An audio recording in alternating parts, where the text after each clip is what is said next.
அனைவருக்கும் வணக்கம். செல்லத்திரன் நான் கூப்பிட்டு இந்த நிகழ்ச்சியில் நான் குவைத்தில் இருந்த முடிக்க தொடர்ந்து கலந்துக்கிட்டு இருக்கேன். 2 ஆண்டுகள் மட்டும் என்னால் கலந்துக்க முடியல. அதுக்கான காரணத்தையும் அண்ணன்கிட்ட சொல்லியிருந்தேன். இன்று அண்ணே நான் இப்போ வரதுக்கு ஒரு 5 நிமிஷம் லேட் ஆனோடனே கால் பண்ணிட்டாங்க. அண்ணா சாரி, நான் சிக்னல் கிராஸ் பண்ணி வந்துக்கிட்டு இருக்கேன், தாமதத்துக்கு மன்னிக்கவும் அண்ணா. அது மாதிரி அவங்க அனுப்பின ஒரு காணொலி பார்த்தேன். ஒரு பூண்டி கலைவாணர் பற்றி எனக்கு அந்த அளவுக்கு அறிமுகம் இல்லை, தெரியாத திருவாரூர் மாவட்டம். ஆனால் நான் காணொலி ஒன்று பார்த்த பிறகு தான் தெரிஞ்சேன், ஓ இந்த மனிதர் இப்படி வாழ்ந்திருக்கார் அப்படின்னு.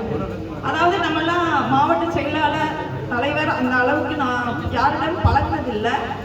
ஆனால் அவரோட காணொலி பார்த்தோம், ஒரு சின்ன சின்ன குழந்தைங்கள்ட்ட கூட அவரை ரொம்ப ஒரு நின்று பேசிட்டு போது வடா தம்பி அப்படின்னு பிடிச்சிட்டு வச்சு, இந்த தம்பி மாதிரி பிடிச்சிக்கிட்டு வச்சு ஃபோட்டோ எடுத்தது, அது மாதிரி ஒரு கல்யாண மேடையில் போனது, மற்றவங்க பக்கத்தில் நிற்க கூட இருந்தாலும் வாங்க வாங்கன்னு சொல்லிட்டு ரொம்ப அணைச்சி அரவணைச்சு பண்ணதுனால தான் அவரை இறந்த பிறகு 18 ஆண்டுகளாக திருவாரூர் மாவட்டக்காரங்க நினைவு கூர்ந்து இன்று நினைவஞ்சலி குவைத்தில் நடத்திக்கிட்டு இருக்காங்க.